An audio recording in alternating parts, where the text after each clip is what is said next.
Hi, welcome to the Thinkers and Dreamers podcast. Self-improvement guided by literature, world mythology, and history. Do foul tales contaminate your mind? Do you struggle to accept yourself just as you are? Does magical thinking hold you back? Do you learn from characters and stories in history? Then this podcast is for you. Hi, I'm Tom Bast. I'm a novelist and world traveler. I'm not a therapist, but I hope that these podcasts will help you on your path to self-actualization.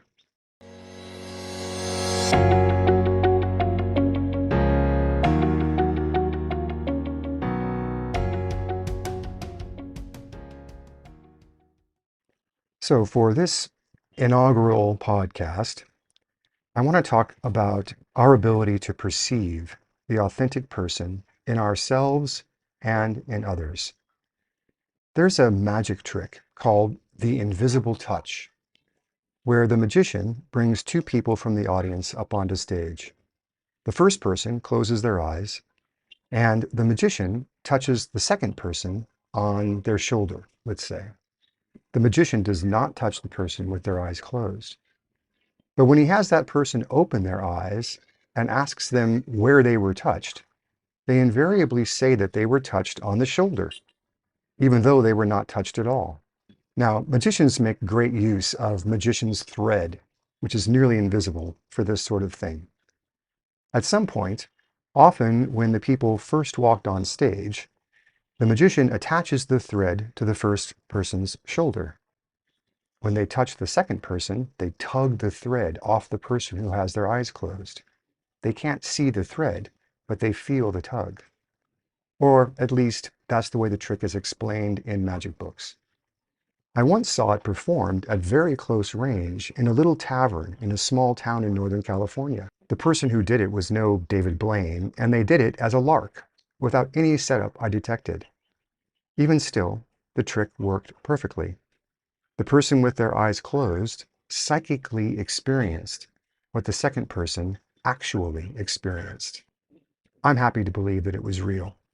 We are all happy to believe that it's real because we all know that we really do feel other people very clearly. We may not feel their physical touch, but we do feel other people's feelings. And this illusion seems to confirm that.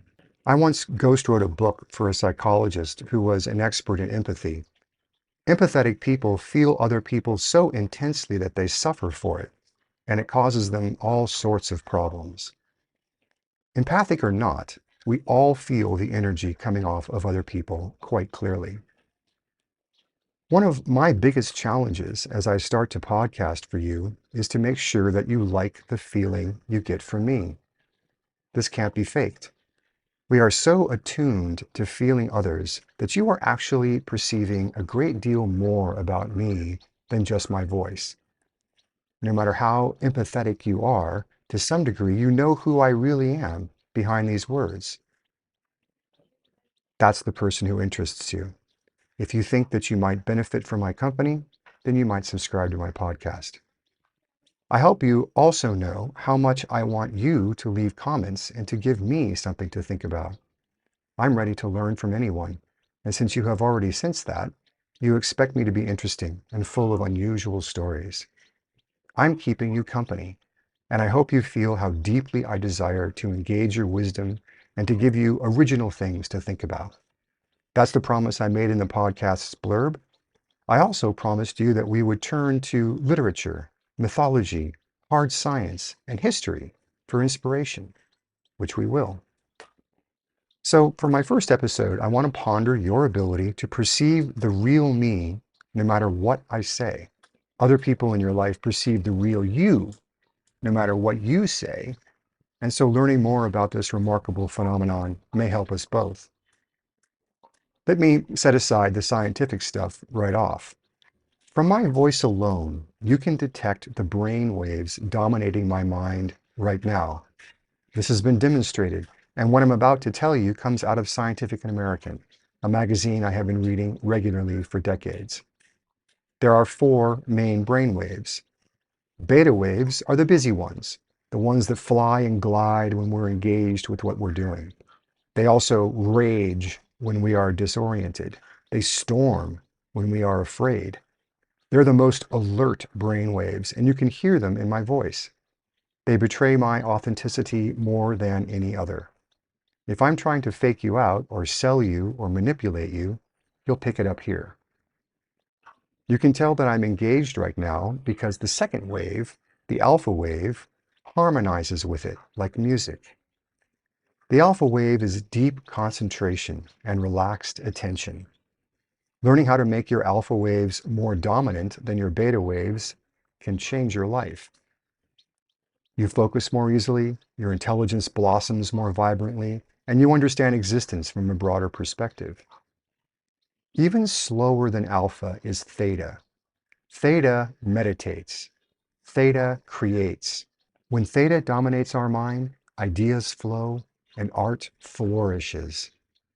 When I write my novels, I'll enter this state for hours at a time, and that is when I am happiest. After theta comes delta, and that's the brainwave of sleep and dream. All four brainwaves are always there, and the harmony between them changes continuously. You can think of personality as being the harmony that we have most of the time. When we want to change ourselves, we must change this harmony before anything else will change. We'll talk about that quite a bit in this podcast. But here's what's really cool. We also harmonize with each other. This has been measured. People who are lovers or great friends harmonize their brainwaves. When you listen to music, your brainwaves and the brainwaves of the performers take on the same shape and the same harmony. Right now, you hear the harmony of my brainwaves in my voice, and if it appeals to you, you'll harmonize with me. The sound waves of my voice carry the harmony of my brainwaves, and you can pick it up. When you are in the presence of other people, some electromagnetic syncopation adds to it. The same way a frequency will jump from one coil of wire to another in an amplifier. There's no physical connection needed. No magician's thread is needed, because the electromagnetic force explains it. Again, this has been measured. It's not conjecture. Physical presence gives you even more to work with. Facial expressions carry 90% of our meaning when we talk to one another. We can smell each other's phonemes, which are aromas that peel off our skin based upon the hormones swirling in our brains.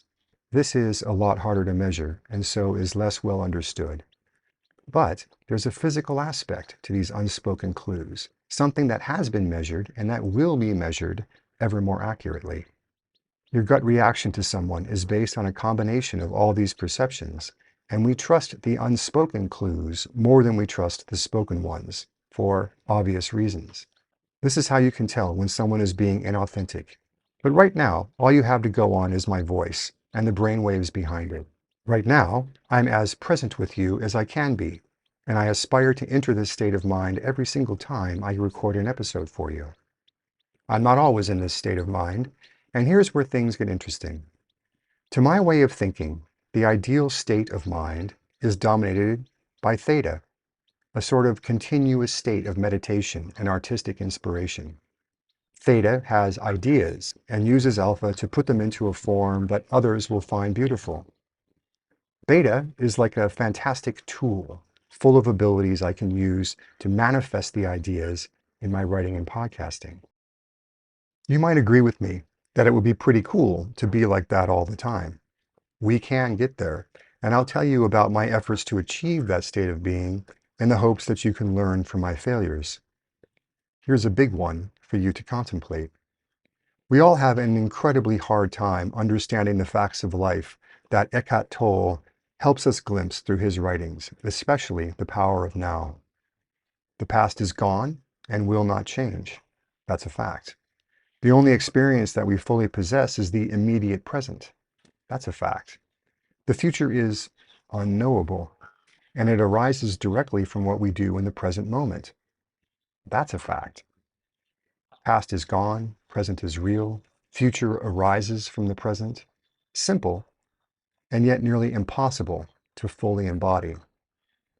One of my biggest failures is spending enormous amounts of time lost in fantasies about alternative pasts. I don't wallow in regret. I create entirely different lives from the one that I'm living. I have certain fantasies that I return to habitually, ferocious daydreaming that becomes more important to me than what is actually happening around me. That state of mind is a different harmony. All four brainwaves are still involved, but I let them harmonize in a way that has no basis in reality. I let them harmonize in a way that not only separates me from the present, but also cuts off any real ideation or creative inspiration. The fantasy becomes my reality, and I will literally get annoyed when anyone tries to interrupt me. I'm so good at this that I can run these fantasies in the background while I'm doing work or even talking with others. And others have always been able to sense this about me. How could they not? It has caused me endless trouble. For a long time, I convinced myself that pursuing this way of mind somehow helped me become a better writer. It is sort of like storytelling, so that's sort of logical. But living alternative pasts is a toxic illusion. When I do this, I am judging my past self, concluding that I made mistakes, and determining that if I had only made one decision differently, then the butterfly effect would have rippled through my whole existence to place me in some sort of a utopia today. I judge myself for having made a wrong turn a long time ago, and I judge my present as being less than it would be if only I had gone a different way. Over the course of my travels, I have met many people who suffer from this same affliction. They may not dwell on alternative pasts precisely, but they always have some judgmental narrative running in their mind, no matter what they are doing. There's this wonderful character in Nettle Bone, a beautiful fantasy by Ursula Vernon, whose pen name is T. Kingfisher. It's a minor character, and the heroes stay with her for only a short time. She's a woman, and she has an enchanted wooden puppet sitting on her shoulder. The puppet has a noose around the woman's neck. Whenever the woman says something that the puppet doesn't like, it strangles her meanly, shouting insults at her. The woman suffers miserably because of this puppet, and she must live alone, shunned by others, because it's there. But among the heroes is a dust witch, an old woman far more powerful than she looks. Now, just as they are about to say farewell to the woman with the puppet, the dust witch seizes the puppet and magically immobilizes it, returning it to wood. The noose lays limp around the woman's neck. And the dust witch asks the woman, "Do you want to be free of the puppet?"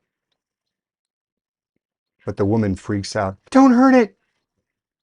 demanding that the dust witch leave her puppet alone and return it to its enchanted state. The dust witch does so, leaving the woman with her puppet intact and enraged. As the heroes walk away, while the puppet is abusing the woman, the dust witch explains to her companions that some people become dependent upon their curses and do not want to be freed from them. Dreaming alternative pasts was my enchanted wooden puppet. It judged me and strangled me at will, denying me the present and sending my future in directions that I did not intentionally control. We can think of toxic harmony in our brain waves as being a wooden puppet sitting on our shoulder. If you're like me and you have a wooden puppet, or perhaps several wooden puppets sitting on your shoulders, then you understand what it's like to be dependent upon your curses. They become familiar, habitual, addictive. The pleasure of fantasizing about alternative pasts and the utopian present that could have been became my life. Those fantasies became my present reality. Now, here's something more for you to contemplate. We might think, well, in Nettle Bone, the woman encountered a dust witch. The dust witch freed her. In the real world, there are no dust witches. In the real world, I'm on my own. Now, if you've been reading self-help books and paying exorbitant sums for magical meditations that promise to activate the law of attraction in your life, as I have, then you might have come to the same conclusion that I did. I was trapped by my wooden puppet, and there was nothing to be done about it. So I pursued my fantasies, believing that they were my lot in life. I pursued them even though I knew that living that way ensured I would continue to make wrong turns in the present and continue to create a future that I didn't intend. At the same time, I knew that no matter what happened, the wooden puppet would still be there. I came to rely on my wooden puppet. I also relied on the fact that I would never meet a dust witch until all of that changed. I'll tell you how it changed over the course of these podcasts. But for right now, I want you to know that I met many dust witches. I just didn't know that they were dust witches. Men, women, young, old, spotted, striped, any type of person can be a dust witch. Over time, many of them saw that I had a demon puppet on my shoulder. For no reason other than kindness, they reached out and magically deactivated it and asked me if I would like them to get rid of it. Every single time, I snarled at them and told them to give it back. You see, any kind of harmony that our brainwaves make can sound like music. When you are both the performer and the audience, a curse can seem like a melody. Judgment can ring like truth. Pain can timbre like a crescendo. We can lock ourselves in a soundproof room and rattle the walls with noise, believing all along that it is the only music we will ever know. But when we least expect it, when we least deserve it, and when it is most unlikely, we have all been touched by dust witches. I know this for a fact. Music that is so beautiful it becomes our entire consciousness, captures us. If only for a moment, we know what is possible. Even if we snarl and put our puppet back, we cannot unknow the music. We have all been dust witches for others. That is also a fact. You have opened others' hearts to beautiful music, if only for a moment. You have done this without a doubt, even if you were not aware that you did it. Even if they snarled at you and went back to their screaming puppet, they heard the music and they can never unhear it. Releasing ourselves from the puppet and living with that incredible music harmonizing within us is what this podcast is all about. I hope you'll be back for more.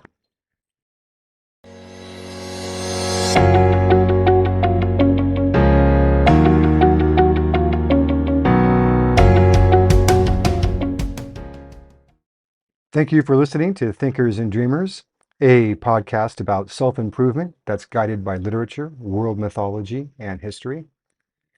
My name is Tom Bast. Please subscribe to my newsletter for book recommendations and for updates on my upcoming releases. Visit me at tombast.com.